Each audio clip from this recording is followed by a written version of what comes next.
Quando a gente fala de mudança nas empresas, né, mudança nos ambientes corporativos, a gente percebe que não é fácil, né? Assim, realmente não é fácil.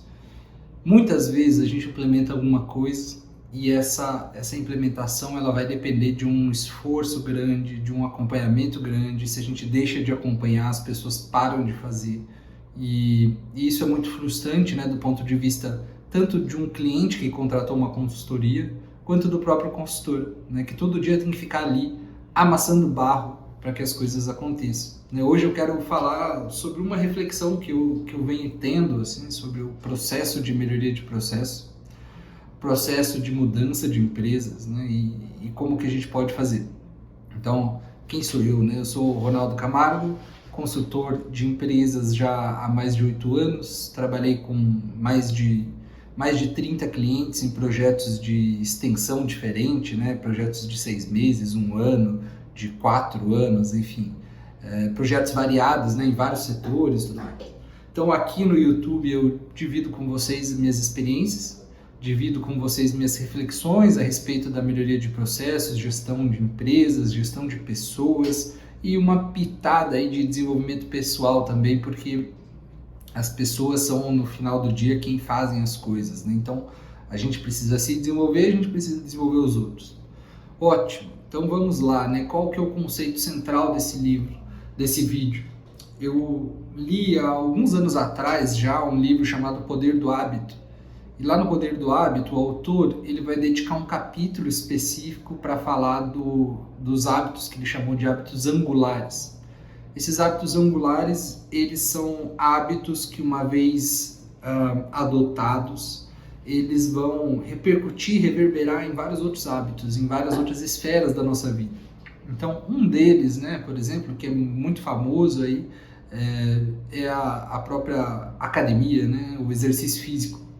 Então, quem faz exercício físico geralmente é uma pessoa que come melhor, é uma pessoa que dorme melhor, ela tem mais disposição para trabalhar, ela se organiza melhor porque ela precisa sair do trabalho num determinado horário, né, ou sair de casa em um determinado horário, ter a roupa disponível. Então, tem toda uma série de repercussões que a academia ou qualquer outro esporte vai gerar na vida de alguém.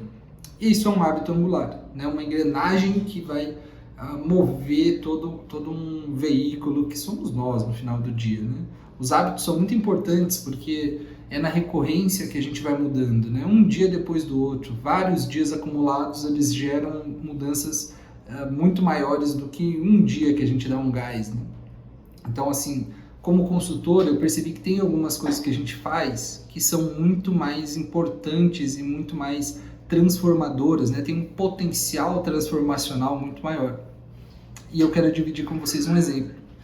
Então, eu estava num projeto, né, numa produção, e todo mundo reclamava que a produção demorava para entregar. Os clientes reclamavam disso, a diretoria reclamava disso, e eu comecei a perceber o seguinte: quando eu ia na produção, a produção apontava para compras, falava, compras me demora para entregar o que eu preciso para produzir.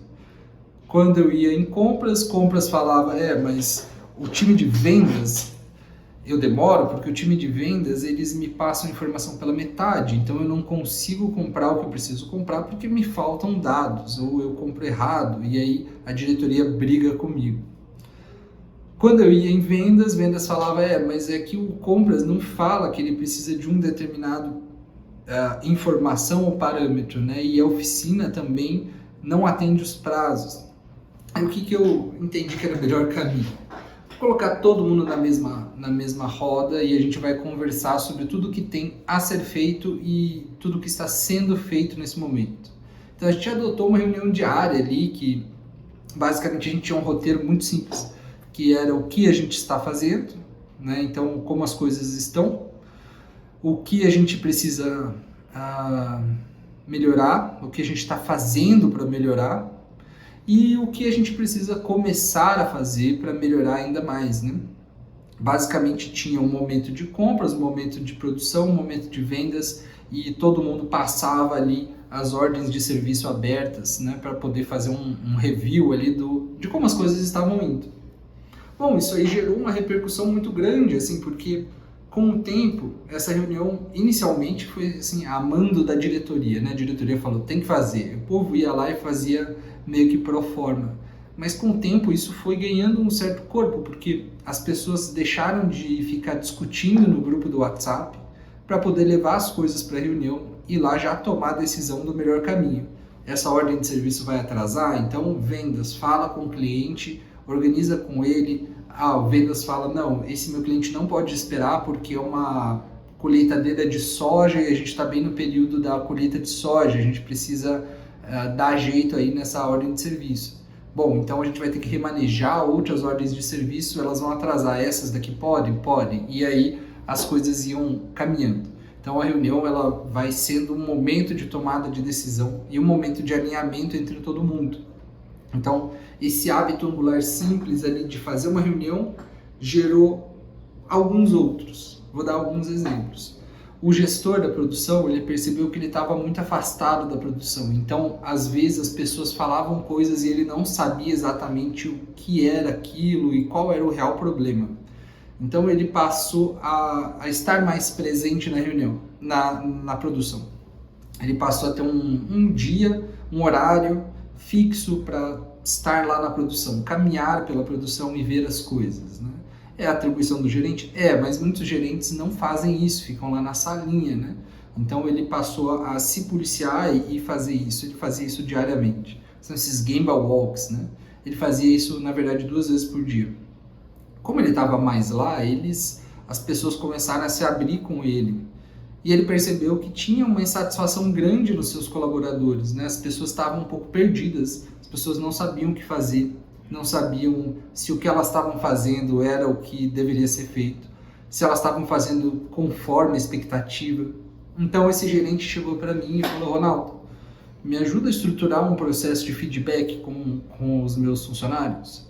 Eu falei, bom, sim, normalmente eu trabalho só com processos, né? Mas assim, pessoas elas estão muito dentro dos processos, né? Então o feedback é um processo, né? A gente tem ali um diagnóstico, a gente tem um caminho para a ação e a gente pode seguir essa mesma lógica, né?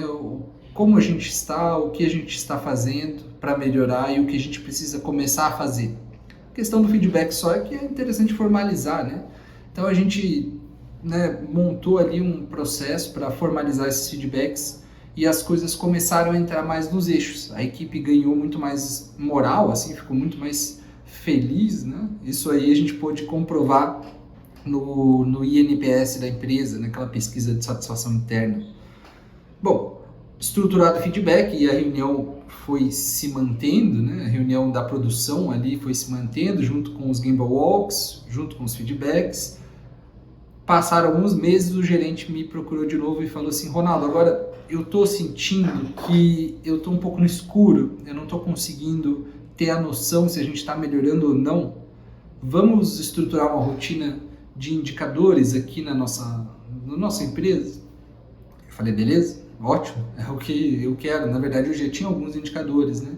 A questão é que não se tinha a rotina de olhar para esses indicadores e tomar as decisões, igual o pessoal não tinha a rotina de olhar para o quadro de produção e tomar as decisões. Então, a gente estruturou esses indicadores e a coisa começa a acontecer, porque quando se tem a estrutura de medição e tem o acompanhamento, vão surgindo vários outros projetos, né? Então surgem projetos no financeiro, surgem projetos no compras, no estoque, na própria produção, enfim. Aí a coisa entra mesmo no eixo. E hoje, os projetos já não estão mais acontecendo, mas hoje se eu chegar lá, provavelmente vai ter a reunião às 5h30 da tarde, né? Todos os dias eles fazem. Por quê? Porque eles já entenderam que não dá para trabalhar sem. Ninguém precisa cobrar. O próprio gestor ali e os envolvidos, eles perceberam o valor naquela implementação. Então isso é uma mudança de paradigma grande, né? As pessoas só fazem se você cobrar, para isso aqui é o que move o meu setor, move minha organização, meu planejamento. Então, bom, é isso que eu queria trazer hoje, né? Esses tipos de hábitos que têm essa capacidade. é isso que a gente tem que focar no final do dia, né? Se a gente está se propondo a fazer uma mudança cultural, uma implementação Lean ou qualquer outra coisa, a gente precisa incorporar isso, né? O que das rotinas das equipes é uma atividade recorrente, é uma atividade que tem esse potencial transformacional. Toda vez que eu fiz isso, deu muito certo. No começo a gente precisa focar e dedicar mais energia, claro, mas com o tempo as coisas tendem a entrar no eixo. E se a planilha para de funcionar, se a reunião para de acontecer, as pessoas sentem falta e vão atrás e falam, não, a gente tem que retomar, porque aquele processo era muito importante. Então é isso que brilha os olhos, né, do consultor, é isso que a gente quer ver acontecendo no final do dia. Tá certo? Então se você gostou dessa reflexão aí sobre o hábito angular na melhoria de processo, conta aqui nos comentários para mim, eu vou ficar muito feliz. E é um grande prazer fazer esses vídeos para vocês. Eu queria agradecer aí aos inscritos no canal. Se você não é inscrito, aproveite essa oportunidade e seja, tá bom? Fiquem com Deus e até a próxima.